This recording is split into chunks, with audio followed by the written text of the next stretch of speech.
వందనములు సమర్పించుకొనుచున్నాము తండ్రి. ఆమేన్. దయచేసి కూర్చోనండి. అందరికీ మరణాత. ప్రభు యొక్క కృప కలిగిన నామమున మేకలరొక్కను ఈ ఉపవాస కాల ప్రార్థనా కూటమి యొక్క మహిమ కలిగిన దేవుని దేవా దేవుడు పేరు పేరున మేకలను అనుగ్రహించి దీవించను గాక. ఆమేన్. దేవుని యొక్క మహాకృపను బట్టి గత మాసమునందు ఎన్నో ప్రాధాన్యత కలిగినటువంటి మేలు కలిగిన విషయములను మనం అందుకొని మొదటి మాసములో 5 ఉపవాస ప్రార్థనలతో దేవునిని కనపరిచిన వారమై ఉన్నాము. ఈ యొక్క నూతన మాసములకు పెట్టినటువంటి మనము ఈరోజు దేవుని యొక్క కృపను పొందుకొనొచ్చు. మనము నేర్చుకొనబోయే పాఠము పేరేమనగా సిలువ ప్రాధాన్యత. ఏంటండి? సిలువ ప్రాధాన్యత. ప్రతి ఒక్కరును సిలువను గురించి ఎన్నో విషయముల వాక్యములు తెలియజేశారు. క్రీస్తు ప్రభు ఇందాక చదువుబడిన వాక్యము మరలా చదువుకుందాము. యోహాను సువార్త 1వ అధ్యాయం 29వ వచనములో మనము చూసినట్లయితే, మరునాడు యోహాను యేసు తన యొద్దకు రాగా చూచి, ఇదిగో లోక పాపమును మోసుకొని పోవు దేవుని గొర్రెపిల్ల, నా వెనుక ఒక మనుష్యుడు వచ్చుచున్నాడు, ఈయన నాకంటే ప్రముఖుడు గనుక నాకంటే మొదటి వాడాయను, నేను అతనిని గురించి చెప్పితను, ఆయనే ఈయన అన్నాడు.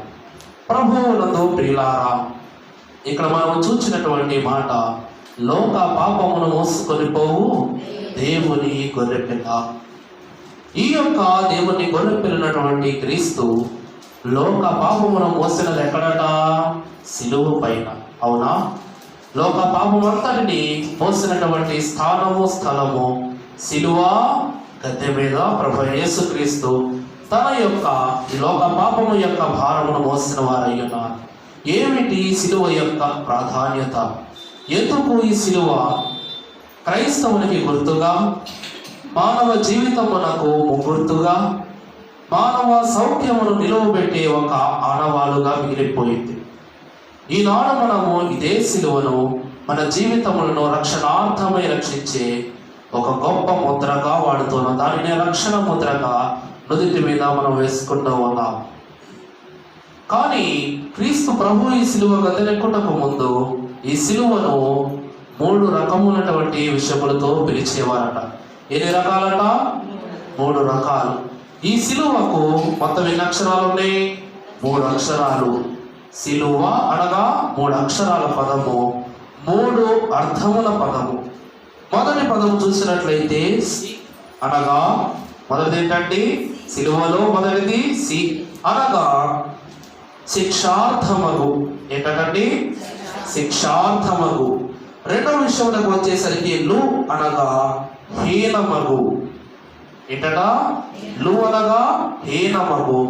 మూడవ పదం ఏమనగా వా అంటే వధస్తంభము. ఏంటండి?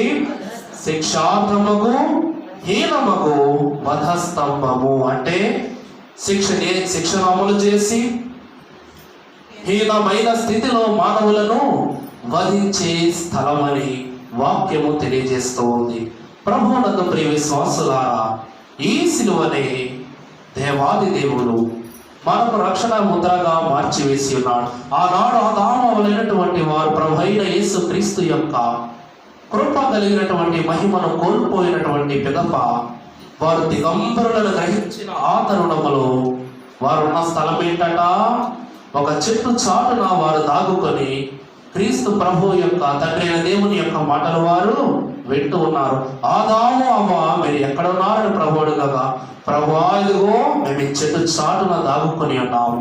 ప్రభువునందు ప్రియులారా, ఆదాము అవ్వల వల్ల ఈ నేల శపింపబడింది.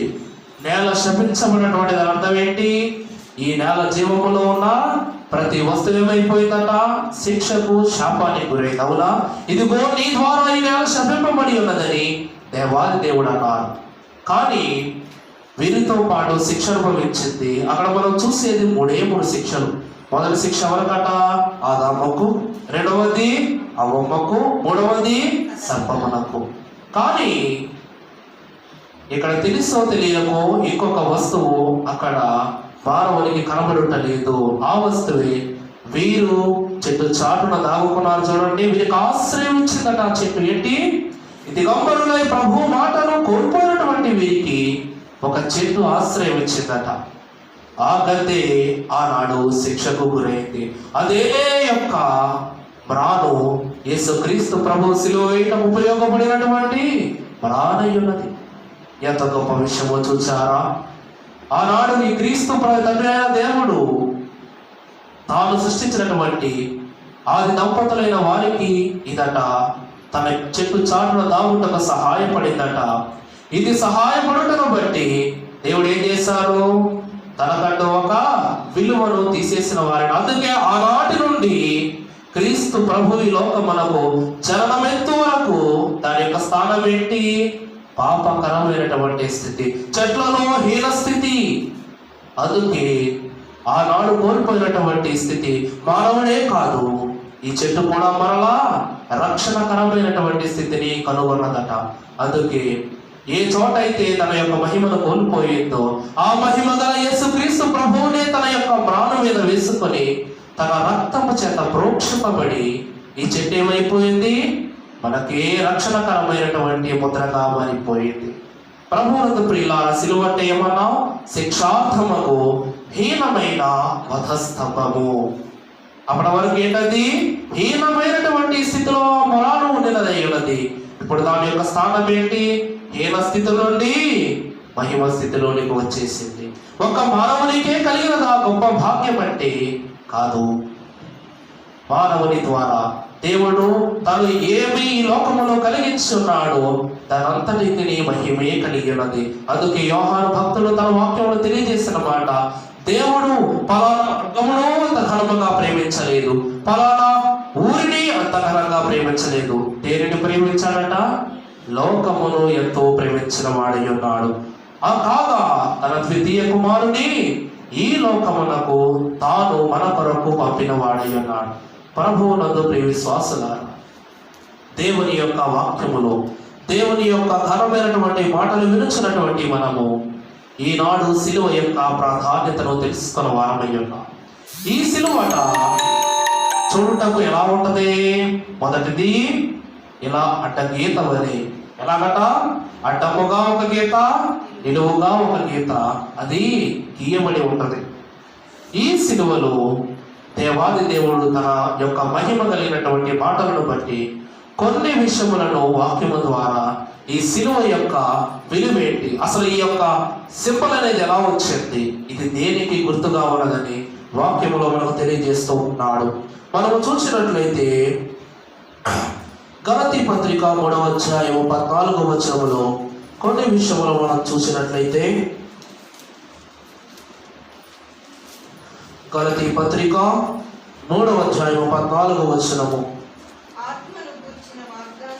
ఆత్మను గూర్చిన వాగ్దానము విశ్వాసము వలన మనకు లభించినట్లు అబ్రహాము పొందిన ఆశీర్వచనము క్రీస్తు యేసు ద్వారా అన్యజనులకు కలుగుటకై క్రీస్తు మన కోసము శాపమై మనలను ఆ శాపము నుండి విమోచించను. చాలండి.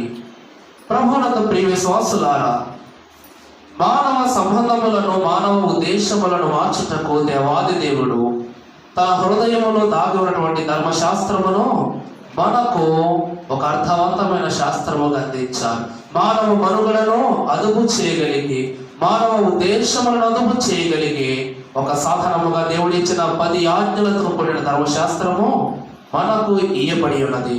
కానీ ఇక్కడ అబ్రహామును బట్టి మనకు వచ్చినటువంటి ధర్మశాస్త్రమును గురించి ఒక మాట అంటూ ఉన్నాడు. మరలా చదవండి ఆ మాటను.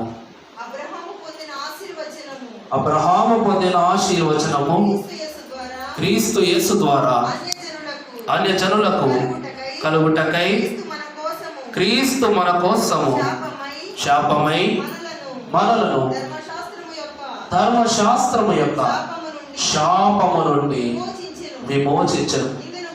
ఇదురు గురించి వ్రేలాడబడిన ప్రతి వాడును శాపగ్రస్తుడు వ్రాయబడిన. ప్రభువునందు ప్రియులారా, ధర్మశాస్త్రం తెలియజేసినటువంటి గొప్ప మాట చూచారా? ఈ ధర్మశాస్త్రం అంట శాపకరమైనదట. అదే వాక్యం అంటూ ఉన్నది. ధర్మశాస్త్రం లెక్క ప్రకారం చూస్తే ప్రాణం మీద వేలాడిన వాడు ఎవడట? శాపగ్రస్తుడట. ఈ యొక్క శాపగ్రస్తమైనటువంటి జీవితం నుండి విముక్తి పొందుటకు, ఈ యొక్క స్థితిని మార్చుటకు దేవుడు తానే ఆ ప్రాణుపై వేలాడాడు. కృపా శాస్త్రముని లోకానికి అందించిన వారై ఉన్నారు. ప్రియులారా, మీకు ఒక మాట ఇప్పుడే అంటూ ఉన్నారు. ఏంటి? సిలువ నిలువుగా ఒక గీత, అడ్డముగా ఒక గీత ఉంటుందట. నిలువు గీతలో ఒక ఎత్తు పైకి, ఒక ఎత్తు కిందకి కనిపిస్తూ ఉంటుంది. కింద గీతట, కింద అంచట పాతాళమునకు సంకేతమై ఉన్నది. ఏమిటండి? పాతాళమునకు సంకేతమై ఉన్నది. పైన ఉన్నటువంటి అంచు పరలోకమునకు సంకేతమై ఉన్నది. ఈ మధ్యలో వేలాడుతూ ఉన్నాడే మహిమోన్నతుడైన దేవాది దేవుడు. ఈయనట ఈ రెండు లోకములకును ఒక సంధికరమైనటువంటి వ్యక్తిగా మధ్యలో వేలాడుతూ ఉన్నాడు. మనం ఎప్పుడు పాడుతూ ఉంటాం, పాపపు గోడలు పాతాళమందు కూలెను, పాపపు గోడలు పాతాళమందు కూలెను, పరలోకము భూలోకము ఏకమాయెను, పరలోకము భూలోకము ఏకమాయెను,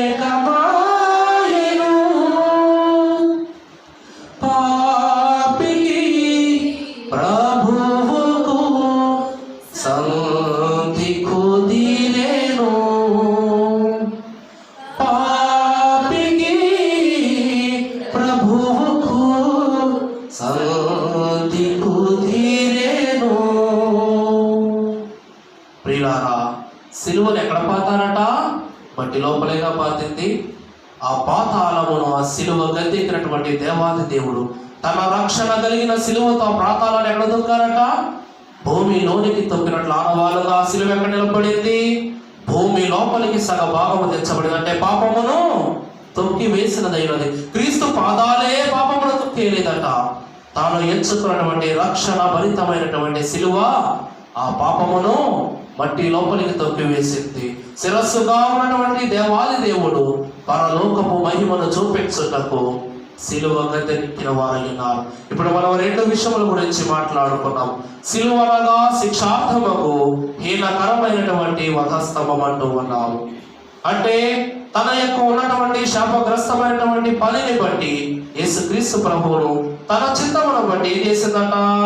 యేసుక్రీస్తు ప్రభువును ఆ యొక్క శిలువ మీద ఏం చేసింది? ప్రభువుకు శిక్షను అమలు చేసింది.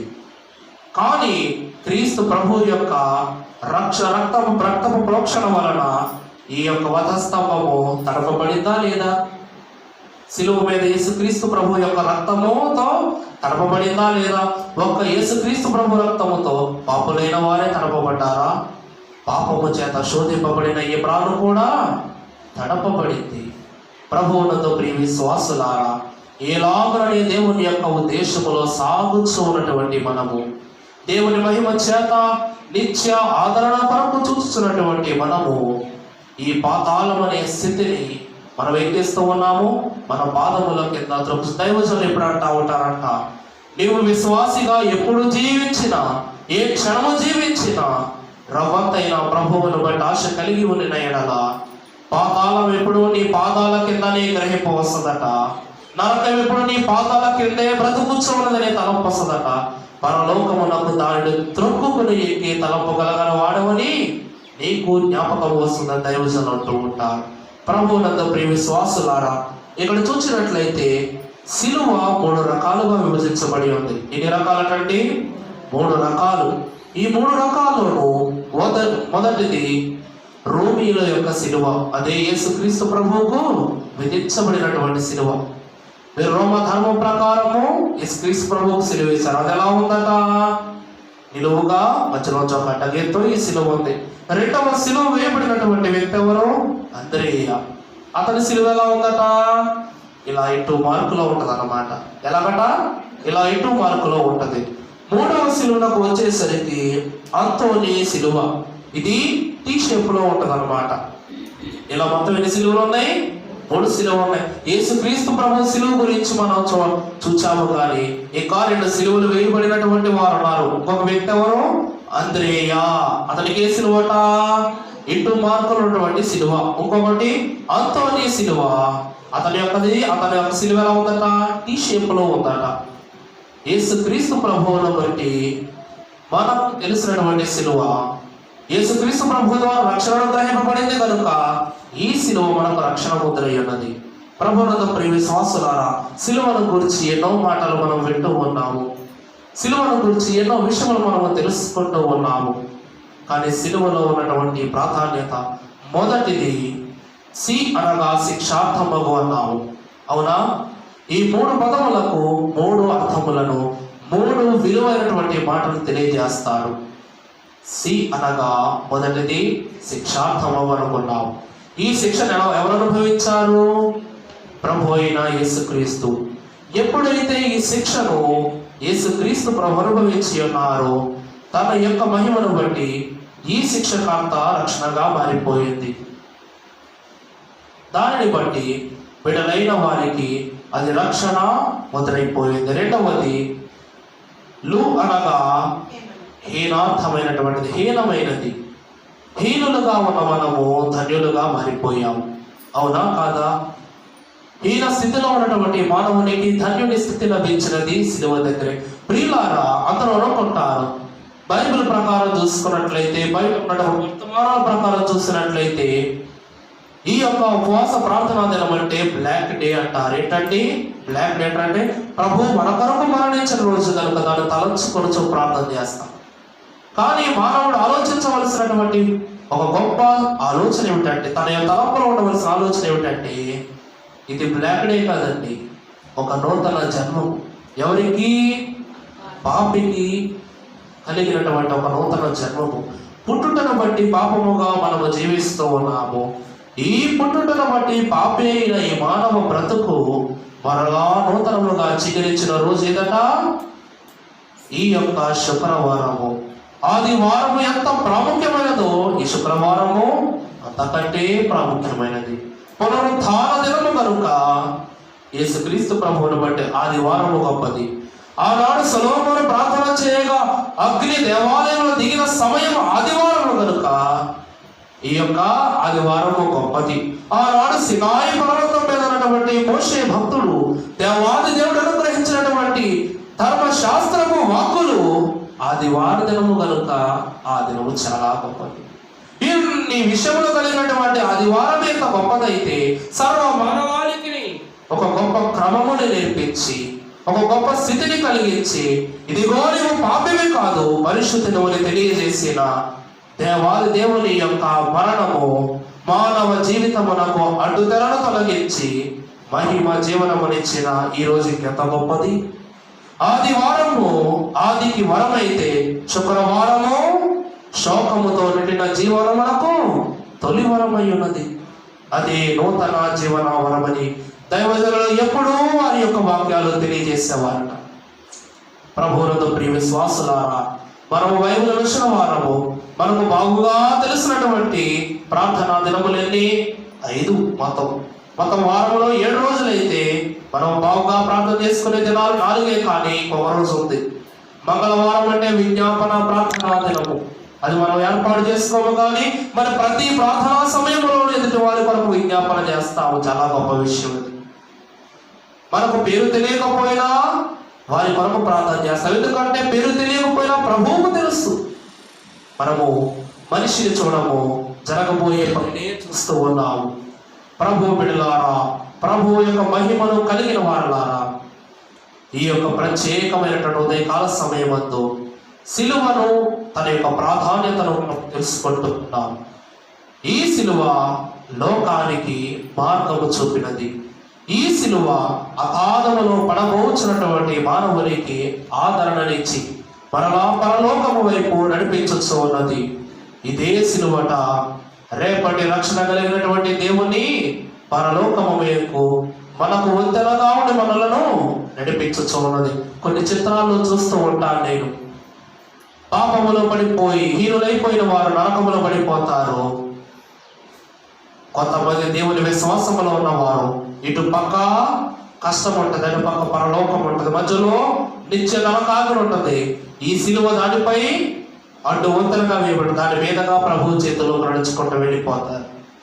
ప్రభువునందు ప్రియ విశ్వాసులారా, మానవ జన్మమును బట్టి హీనులమని పిలుచుకున్నటువంటి మనము దేవుని యొక్క కృపను బట్టి కరులుగా మార్చబడ్డాము. కేవలము సిలువ.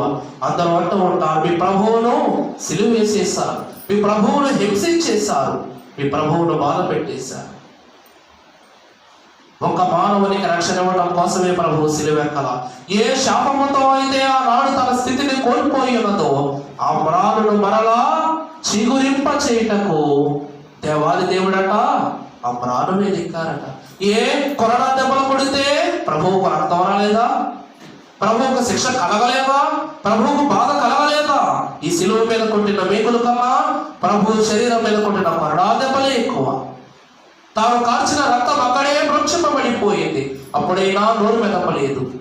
కానీ మానవునితో పాటు ఇంకా ఒక వ్యక్తికి ఒక్కొక్క వస్తువు మిగిలిపోయినదే ఈ యొక్క మ్రానయ్యున్నది. దీనికి విలువలిచ్చినప్పుడు దేవాదేవుడు ఏం చేశారట?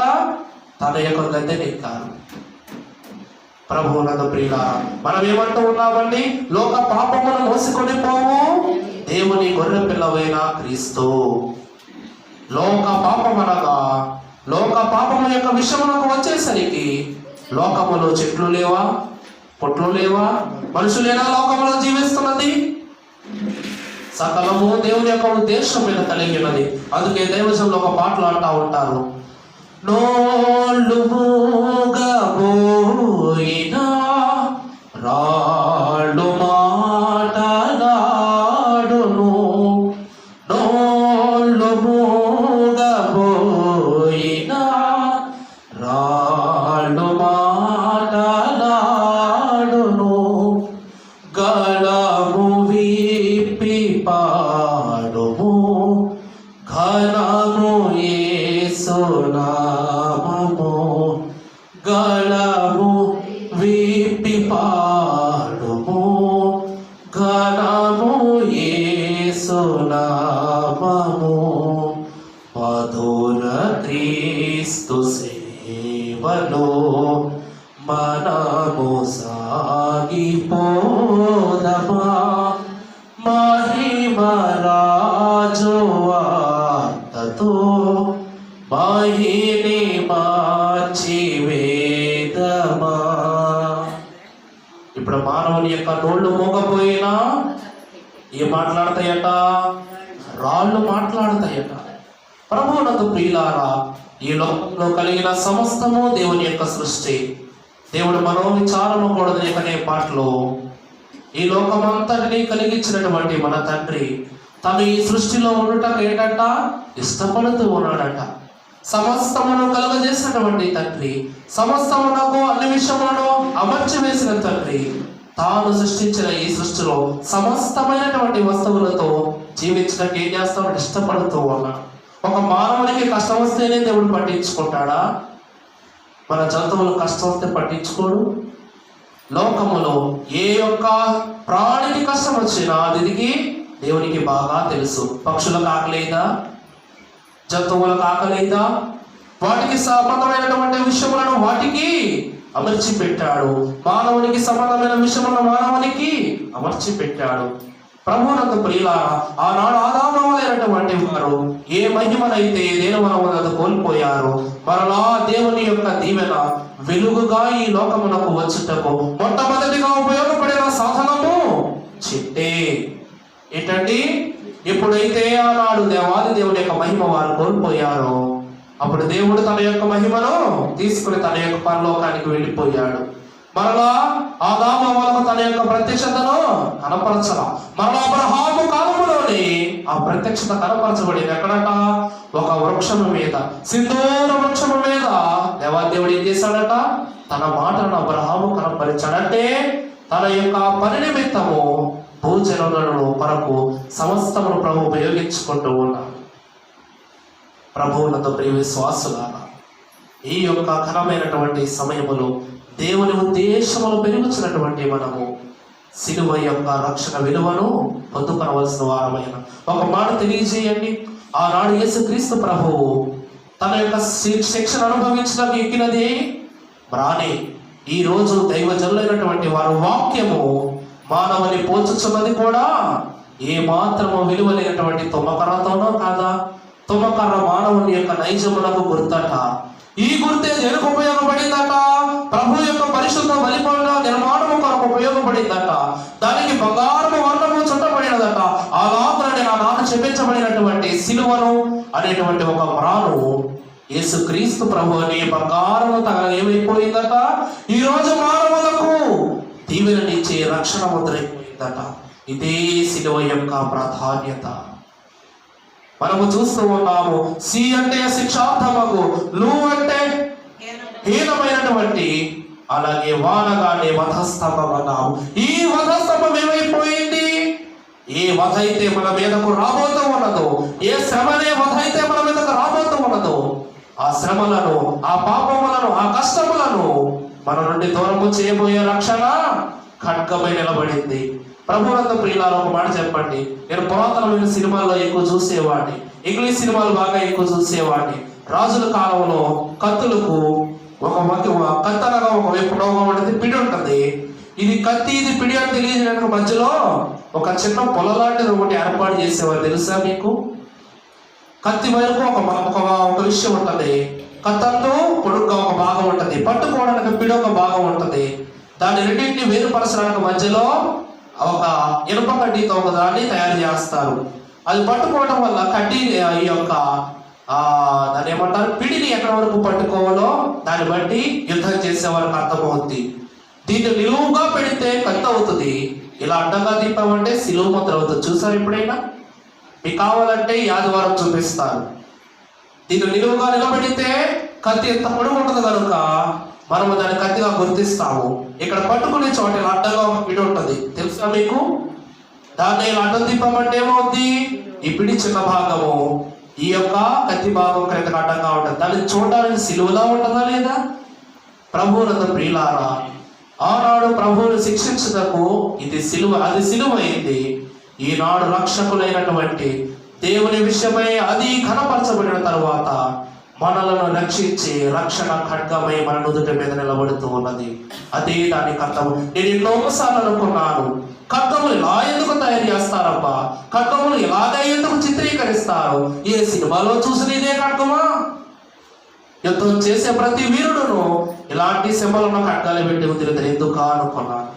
వాస్తవానికి వస్తే మానవ తలంపులలో దేవుని పనులు జరుగుతూనే ఉన్నాయి. మానవుడు వద్దు వద్దంటూనే దేవుని ఒప్పుకుంటాడు. అదే దేవుని యొక్క గొప్ప కృప. ఒకప్పుడట ఒక గొప్ప వ్యక్తి, మీరు బాగా తెలిసినటువంటి వ్యక్తి, పేరు చార్లీ చాప్లిన్ అంటారు. తను నవ్వించిన వ్యక్తి ఉండడు, తను జోకేస్తే నవ్వని వ్యక్తి ఉండడు. కటిక చీకటిలో ఉన్నటువంటి జీవితాలను కూడా వెలుగుతో నింపేంత నవ్వు. అలాంటి వ్యక్తి ఒకరోజు ఏం చేస్తూ ఉన్నాడంటే, ఆనాడు దేవుడు కాదని నా ఈ జీవితమునకు నేను నవ్విస్తున్న ఈ యొక్క ఆనందానికి, నేను చూపిస్తున్న ఈ నవ్వుల ప్రపంచానికి నేనే రాజునన్నాడంట. నేనే నవ్వించగలను, నేనే చీకట్లో ఉండే వాళ్ళ వెలుగులోకి నడిపించగలను, వారి జీవితాన్ని వెలుగుమయంగా మార్చింది నేనే. నన్ను ఒకరోజు గర్వంగా చెప్పుకున్నట్టు మీటింగ్లో ఒకరోజు ఇలా నవ్విస్తూనే ఉన్నాడు. జీవితంలో ఎక్కడా కొరత లేదు, చాలా సంతోషంగా ఉన్నాడు, అందరిని నవ్వించాడు, బాగుంది. ఒకరోజు తన షో పూర్తి చేసుకొని, ఆ రోజు ఎంతో భయంకరమైన వర్షం పడుతుందట. షో పూర్తి చేసుకుని అందరూ వెళ్ళిపోయిన తర్వాత తన అసిస్టెంట్ వెతుక్కుంటాడట. ఏ గురువు గారి అని చెప్పేసి వెతుక్కుంటా ఉంటే ఆ టెంట్లో నుండి బయటికి చూడగా వర్షంలో కూర్చొని ఏడుస్తున్నాడట. ఏంటంటే వర్షంలో ఒక్కడో కూర్చుని ఏడుస్తున్నాడట. ఆ ఏడుపు కూడా చాలా వింతగా ఉంటది. పళ్ళు ఈగిలితా ఏడుతున్నాడట. అదెంత వింత వల్ల పళ్ళు బయటికి పెట్టి నవ్వుతున్నట్టుగా ఏడుస్తున్నాడంట. అప్పుడు వెంటనే తన అసిస్టెంట్ దగ్గరికి వచ్చాను.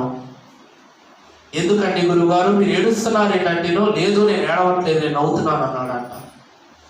మీ పళ్ళు నవ్వుతున్నట్టుగా చూపిస్తున్నాయి కానీ మీ కళ్ళు ఏడుస్తున్నట్టుగానే కనిపిస్తున్నాయి. ఎంత వర్షంలో మీ కన్నీళ్ళు ఎలా కారుతున్నాయో తెలియట్లేదు, మీ కళ్ళు ఎర్రనైపోయి తెలియట్లేదా, మీరు ఏడుస్తున్నారంటేనో. ఈ విషయం ఎవరికి చెప్పొద్దు. ఒకవేళ నేను ఏడిచానని తెలిస్తే నవ్వించే వీడికే జీవితం ఏడుపైపోయింది, వీడు మనల్ని నవ్విస్తాడని నా షోలు చూడడానికి ఎవరు రారన్నాడంట. నవ్వించి అందరినీ మా బాధలన్నీ తొలగించేంత కడుపుబ్బా నవ్వించే వీడే ఏడుస్తున్నాడేక మమ్మల్ని నవ్విస్తాడని చెప్పేసి నా షో చూడడానికి ఎవరు రాని విషయం ఎవరికి చెప్పొద్దన్నాడంట. మీ యొక్క జీవితంలో ఈ ఏడుపు కారణం ఏంటంటే నేను నవ్వించగలుగుతున్నాను కానీ నా జీవితంలో ఉన్న బాధను బట్టి నాలో ఉన్న ఆత్మలను నవ్వించలేకపోతుందన్నాడంట. ప్రభువునందు ప్రియులారా, మీరే ఈ విషయం చూచారా? ఏ వ్యక్తి అయితే అందరినీ చీకటిలోంచి వెలుగులోకి వెలుగలిగి నవ్వులకు నడిపించాలన్నాడో, ఆ చీకటి జీవితాలని నవ్వనే వెలుగుతో నింపాలన్నాడో, ఆ వ్యక్తి ఏం చేస్తాడంట? ఒక మూలకు రుచిని ఏడుస్తూ ఉన్నాడంట. అలాగనని నేనే గొప్ప అనుకున్న వారు అన్నాడు నిలువబడ్డారు. మన స్థానము దేవుడిచ్చింది. అందుకే ఇదిగో ఎంతమందిని నవ్వించగలిగే వరమిచ్చాడు దేవుడు. దానిని బట్టి దేవుని స్తుతించుకుంటూ దేవునికి ఒక ఘనత చెప్పుకుంటే తన జీవితం కూడా నవ్వుతూనే నింపబడును. కానీ తన జీవితంలో ఏ కొరత వచ్చిందో తెలియదు, అందరినీ నవ్వించాడు కానీ తన నవ్వలేకపోయాడట. ప్రభువునందు ప్రియ విశ్వాసులారా, యేసుక్రీస్తు ప్రభు మన జీవితంలో రక్షించుట కొరకు తన యొక్క మహిమ స్థితిని కోల్పోయాడు, మరలా దానిని సంపాదించుకున్నాడు. ఆ రక్షణ స్థితినే మనము మరలా ఎంచుకొని ఆనాడు ప్రభు మరణము నుండి సంపాదించుకున్న మహిమ స్థితి మనము సంపాదించుకోవాల్సిన వారమై ఉన్నాము. అలాంటిదే ఈ శిలువ రక్షణ మనకు ఖడ్గమై ఉపయోగపడుతూ ఉంది. రక్షణ ముద్రను నుదుట మీద వేయటం అంటే ఇదిగో దేవుడే నిన్ను రక్షిస్తూ ఉన్నాడని.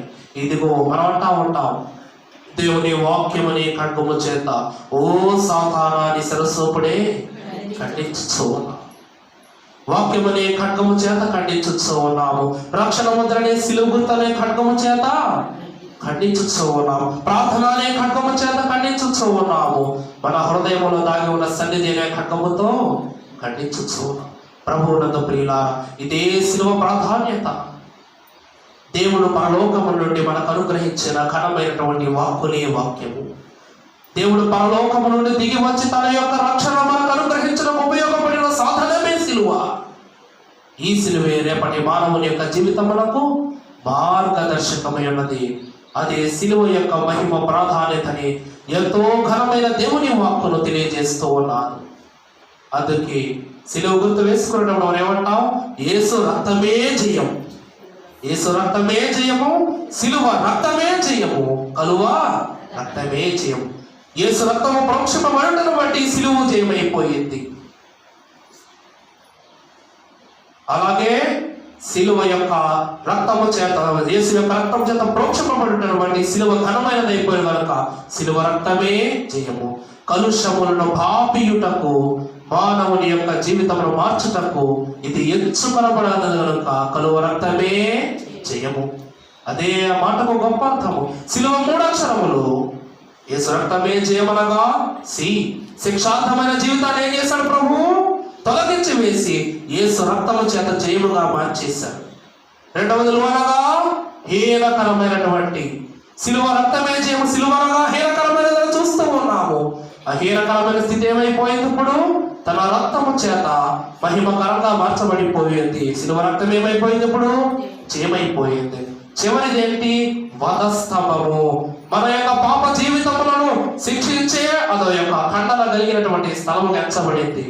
ఆ కలువ కలిగినటువంటి జీవితం, కలుషములతో నిండిన జీవితము కలువ రక్తమే జయముగా మారిపోయింది. ఇదే సిలువ యొక్క ఘనమైన స్థితి. అందుకే 3 సార్లు వేసుకుంటాం. అందుకే ప్రతి ఒక్కరికి 3 సార్లు వేస్తాను. అవునా కాదా? సిలువ గుర్తు వేసేటప్పుడు 3 సార్లు వేస్తాను నేను. ప్రభువునందు ప్రియులారా, మీ బిడ్డలైన వారిని రక్షణ పాత్రను చేత పట్టుకుని రక్షణ కలిగిన శివతిను ప్రభు యొక్క శిలువ మార్గంలో నడిపించండి. అదే మీకు రక్షణ ఖర్చు కావడదు. అప్పుడు కథ చెప్పాను. 2 మిత్రులు ఒక శ్మశానంలో పడుకునుట, ఒకడు ఏం చేశాడు? చుట్టూ సిలువ గుర్తులు వేసుకుని పడుకున్నాడు అని చెప్పారు. ఈ సిలువ ఏం రక్షణ ఇచ్చింది? ఆయనకు భూతాల నుండి రక్షణ ఇచ్చింది. ఈ పిరికి వానికి అతను అరణ్యములో ఉన్నాడనే ఆలోచన నుండి రక్షణనిచ్చింది. తాను భూతముల చేత పీడిపబడుతున్నాడనే ఆలోచన నుండి రక్షణనిచ్చింది. అలాగే ఏ శోధన చేత ఈ 7 ఏళ్ల శ్రమల కాలంలో రాబోతున్న శ్రమలను బట్టి మీరు చింతించు ఉన్నారు, ఆ యొక్క బాధ నుండి మీకు రక్షణనిచ్చేది ఆ సిలువే. రేపటి కాలమంతా సిలువ మార్గము గుండా మనము ప్రభు సన్నిధిలోకి వెళ్ళబోతూ ఉన్నాము. ఆ యొక్క ఘనమైన భాగ్యమే దేవాది దేవుడు మీ కలను అనుగ్రహించి దీవించి మహిమ పొందును గాక. ఆమేన్. పరిశుద్ధుడని అనేక స్తోత్రములు. ఈ కొద్ది మాటలు మీరే మాలో ఫలింప చేయమనాయన తండ్రి. సిలువ నాటి హింసకు కారకము, సిలువ నాటికి శిక్షకు కారకం, వధ స్తంభముగా మానవులను గజగజా వణికించే ఒక ఘనమైన గుర్తుగా, ఒక గొప్ప ఎన్నో ప్రళయములను సృష్టించే బాధాకరమైనటువంటి గుర్తుగా ఉన్నది తండ్రి. ఒక్కని రక్తపు బొట్టు ప్రోక్షించడం వలన ఆనాడు ఏదేను వనమునందు కోల్పోయినటువంటి ఆ సిలువ యొక్క మహిమ, ఆ మ్రాను యొక్క మహిమ నేను ధరించుకున్న ఆ క్షణములో పావనమైనటువంటి ముద్రగా మారిపోయింది ప్రభువా. ఈనాడే క్రైస్తవులను రక్షించే రక్షణ ముద్రగా మారిపోయింది ప్రభువా. తండ్రి, చిరకాలము నీ మహిమ సన్నిధానమందు నిలుచుటకు ఇష్టపడే నీ బిడ్డలు నీ రక్షణ ముద్రను నుదుటి మీద ధరించుకొని పావనులుగా, మహోన్నతులుగా, పరిశుద్ధులుగా మార్చగలవలిగి భాగ్యం ఇచ్చి నడిపించుము. ఏ కీడు రాకుండా రక్షించుము నాయన. యేసు రక్తమే జయము, సిలువ రక్తమే జయము, కలువ రక్తమే జయమనే మాటకు అర్థము తెలుసుకున్న మేము నీ యొక్క రక్తము యొక్క విలువను జయకరముగా మేము ఆనందించగలిగే స్థితులను గ్రహించమని మహిమ పొందమని ఈ ఉపవాస ప్రార్థన సిలువ యొక్క మహిమను నీ బిడ్డలైన వారందరికీ బలముగా గ్రహించమని దీవించమని మహిమ పొందమని మహామహిమతో మమ్మలను దర్శించు నీ మహిమార్థం మిమ్మల్ని రక్షించుటకు వచ్చి ఉన్న రక్షణ కారకుడైన యేసు నామములో మిక్కిలి వినయముగా బ్రతిమలాడి వేడుకొనొచ్చున్న మా ప్రియ పరలోకపు తండ్రి. ఆమేన్. అందరికీ మరణాత. దేవుని యొక్క విషయములను అర్థము చేసుకునే వారుగా వినయముతో విన్న మీ కలనకును దేవుని యొక్క మహిమ కలిగిన కృప నిత్యము వెంబడి దీవించునుగాక. ఆమేన్. ప్రభునందు ప్రియులారా, అర్థమైందా? మంచి మాట, మంచి వాక్యము నాకైతే తెలియదు, కానీ రక్షణ కొరకు సిద్ధపడుతున్న ప్రతి బిడ్డకు ఈ వాక్యము అవసరం. సిలువ ఎంత గొప్పదో మానవునికి తెలుసు, కానీ సిలువే ఎందుకు అంత గొప్పదో ఈరోజే తెలుసుకున్నాం మనం. యేసు రక్తమే జయం, సిలువ రక్తమే జయం, కలువ రక్తమే జయం మాటకు అర్థము ఈరోజు మనం తెలుసుకున్నాం. అందువలన విలువ తెలుసుకున్న తర్వాత దాని యొక్క గొప్ప విశేషమును బట్టి జీవించటము మీకెంతో విలయగా ఏమన్నారు? వినాలి, విశ్వసించాలి, ఆజ్ఞలకు విధేయులైపోవాలి. వారేమంట? పరలోక వాస్తవులకు తారన్నారు. అందువలన అట్టి వాస్తవులుగా సిద్ధపడగలిగే భాగ్యవంతి దేవాదేవుడు అనుగ్రహించి దీవించును గాక. ఆమేన్. మరణాత.